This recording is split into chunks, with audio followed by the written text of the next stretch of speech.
Welcome to Lightsteel Elite Hockey's quarantine camp. Today is going to be day one. We're working on speed and strength in this one, and today is going to be a lower body day. So you can use this video if you want to as a follow along, pausing between each one of the explanations and exercises. There are also going to be video resources available for you if you're enrolled in the emails that explain and go over each one of the exercises. And I'd highly recommend, if you're a little bit unsure of those exercises, at checking out some of those videos, especially if you're relatively new to strength and speed training. That's going to help you get a good baseline to understand, and most of our workouts are going to remain the same from week to week. So we are going to work on a quick warm-up, then we're going to go through the baseline testing, and then we have a speed section focused on plyometrics without much knee bend, so with our legs in the top range where we produce the most power, produce the most speed and quickness. And then we're going to go into our power section, which is going to be some explosive exercises with a deeper knee bend, working on driving as much power as we can through those legs. And then we're going to get into our strength section and then a prehab and mobility. So I know that sounds like a lot, but this should be able to be done in about 40 minutes to an hour, including taking some rest. So let's get into it.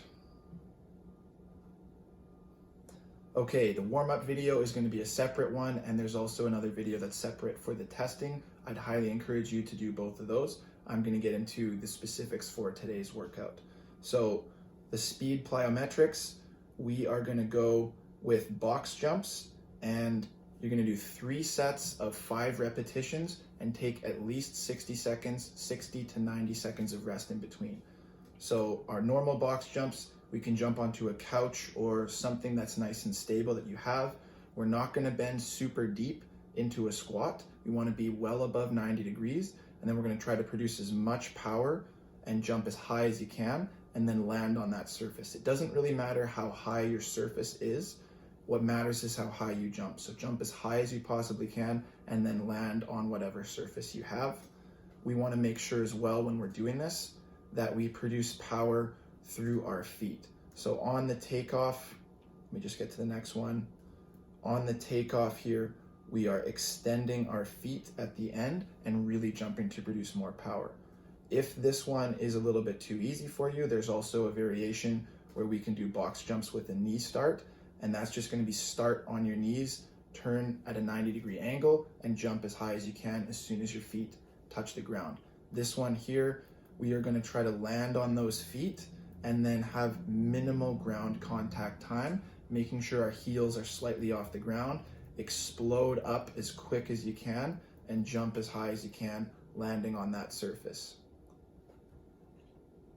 After we're done our 3 sets of 5 repetitions each with our 60 to 90 seconds of rest, we're going to then do lateral bound for the same 3 sets, 5 repetitions per set, 60 to 90 seconds of rest. For 5 repetitions here, it's going to be 5 jumps per leg.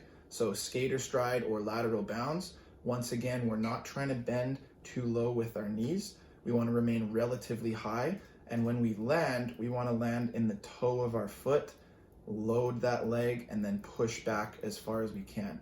We're jumping kind of at a 45-degree angle and exploding as hard as you can to either side, a little bit vertically, but mostly horizontally with this motion. Once again, 3 sets, 5 reps per leg per set. Take enough rest in between, so 60 to 90 seconds should do it. Enough rest that you're going to be able to repeat a really good explosive force again the second time. It's really important when we're working on speed that we take that rest in between our sets. So even that 60 to 90 seconds is not that long. If you need longer to make sure you can repeat full effort, take a little bit longer, and that's okay. Now we're into our power section. So we're just going to do 1 exercise for this, and this one's going to be 8 reps per side for 3 sets as well. And what we're doing with power is just getting a little bit lower into our knee bend. So I'm going to come down. This is a sport-specific lunge. I'm making sure that my knee is coming over top of my foot, so I'm in a really athletic position where we do produce force athletically to accelerate when we're running and when we're skating. And then from that deep knee position, I'm exploding up into a lunge, into the top of a lunge, and pulling that other leg all the way up, knee as high as I can, and then coming back down to the next one.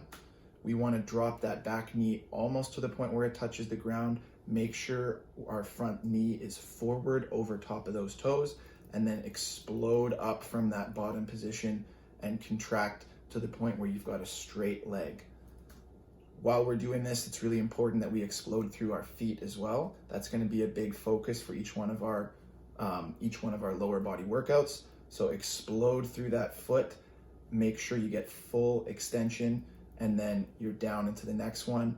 You can see as well that I'm trying to land here on my toes and not land on my heels. So I'm putting all the force into the foot, into the toes, into the arch of the foot, and that's going to help me get stronger through this. Explode up and land down. After we're done that, for our 3 sets, 8 repetitions per leg with our rest in between, we're going to then get into our strength section. So we've got push, hinge, and foot activation.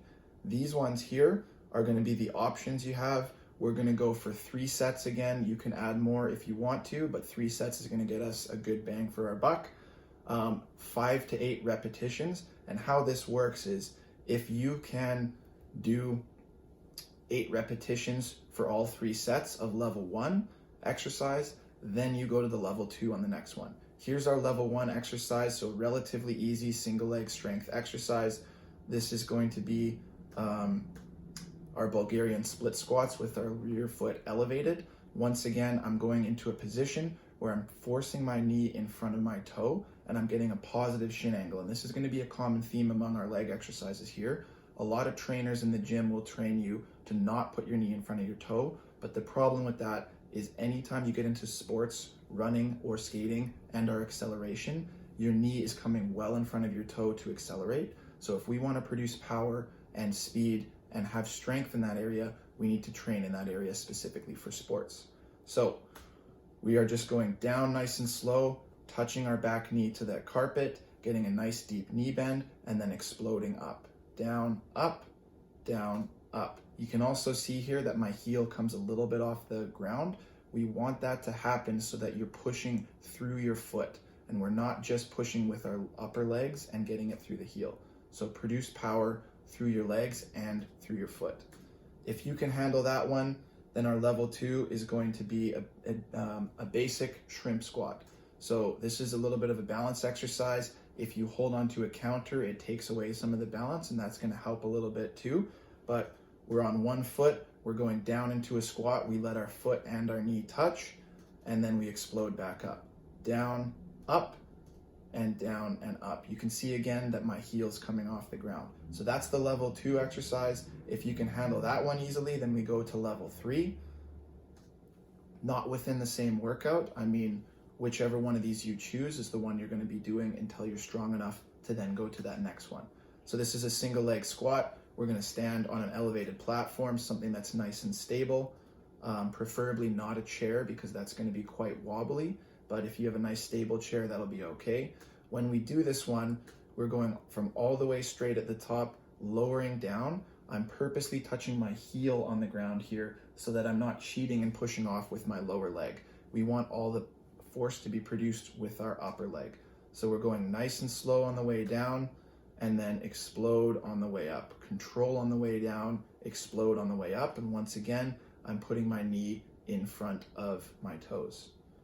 Okay, if that one's easy, then we're going to our final one here. This is level 4 for legs. Most of our exercises just have 3 levels.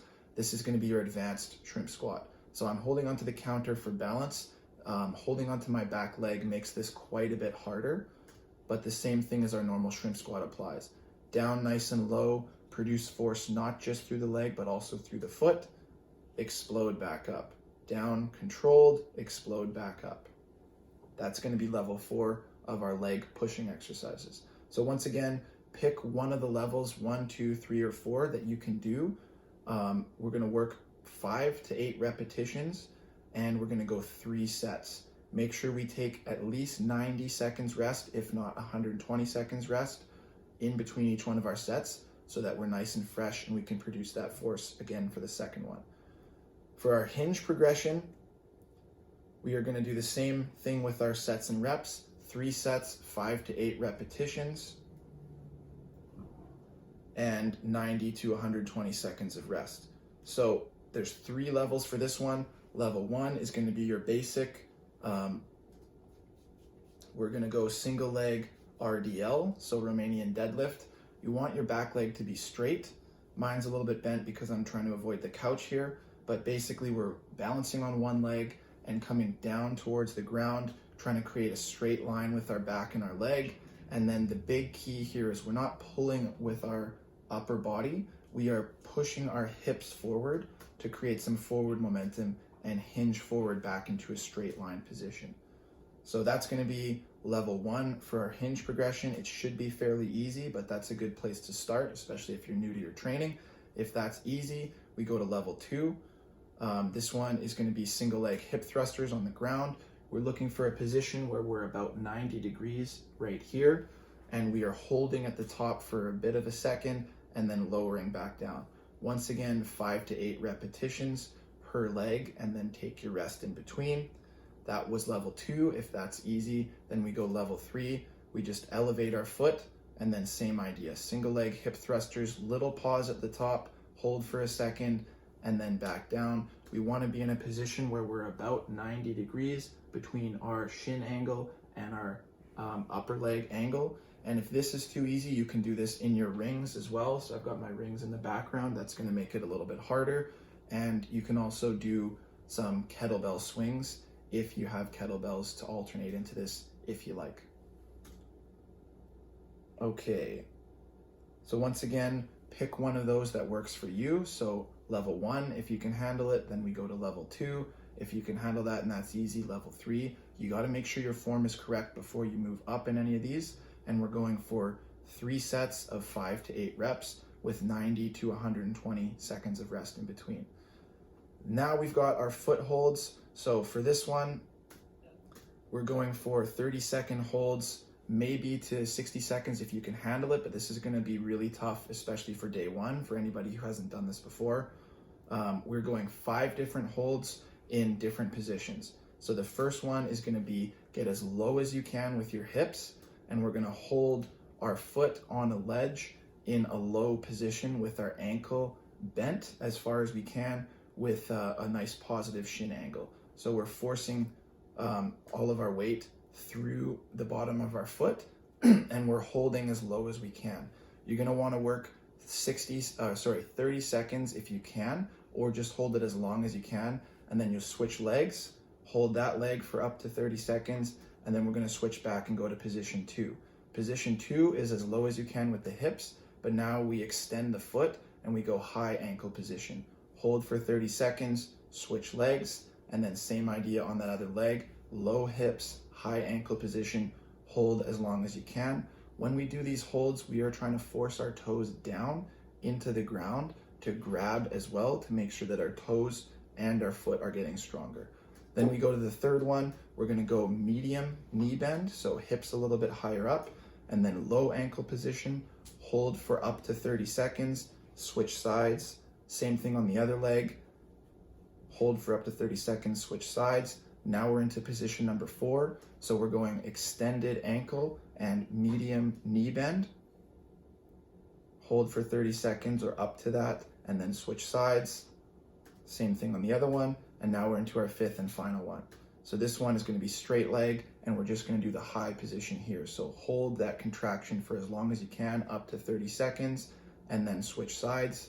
And we're just going to do 1 set of this. So 1 set's good enough.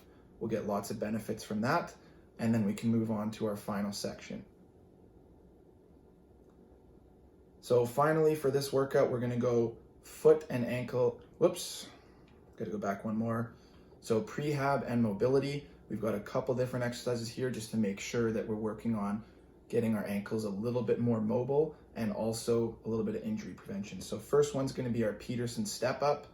This one is targeting the VMO, which is the muscle that's on the inside of your quad here. You have to do this after you've done a leg workout and your quad is already tired. Otherwise, your quad is going to take over and be dominant with all the work. But basically, we're just going 3 inches down and then 3 inches up with a little step up. And we're trying to do this 3 seconds on the way down, 1, 2, 3, and then 3 seconds on the way up, 1, 2, 3. This is going to be easy for the first few reps, but we're going to try to get to 20 repetitions on this, and you're going to really start to feel a burn in that leg and specifically in that VMO, which is what we want. Having a strong VMO really helps your knees be healthy and make sure that they're ready for impact from any type of force. So this is a really important exercise. We're going to do that for 1 set on either leg, 20 repetitions. And then we go into the Starfish Glute Med Finisher. This one, I'm going to turn up the volume here, and you can just follow along with this exactly. So make sure that the right elbow is right with the right shoulder, engage the right mid back, and the right knee is in line with your hip. Abs engaged, lower the left leg down and up. You want to feel this in your left glute med. Make sure the left heel stays in line with the hip. 3 more. Good, then everything comes down strong with the trunk as you lift up. Don't extend through your lower back.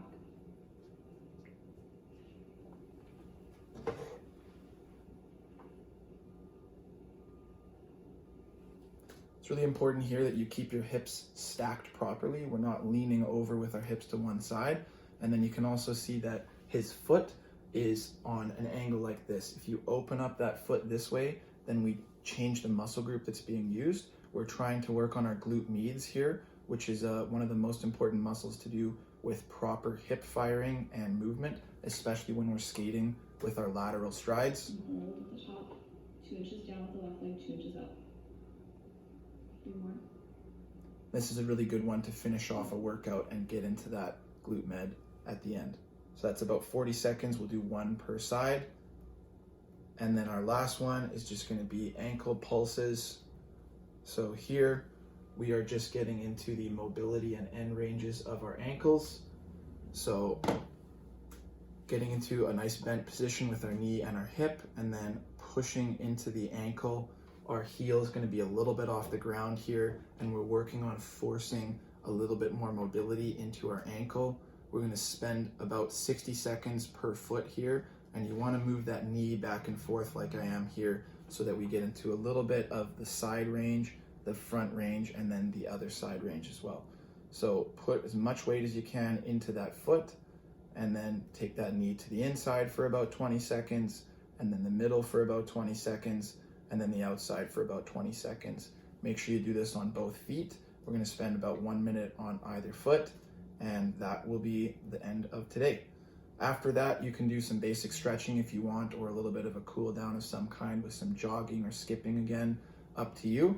But that is the workout for today, and that is our lower body strength day workout number 1.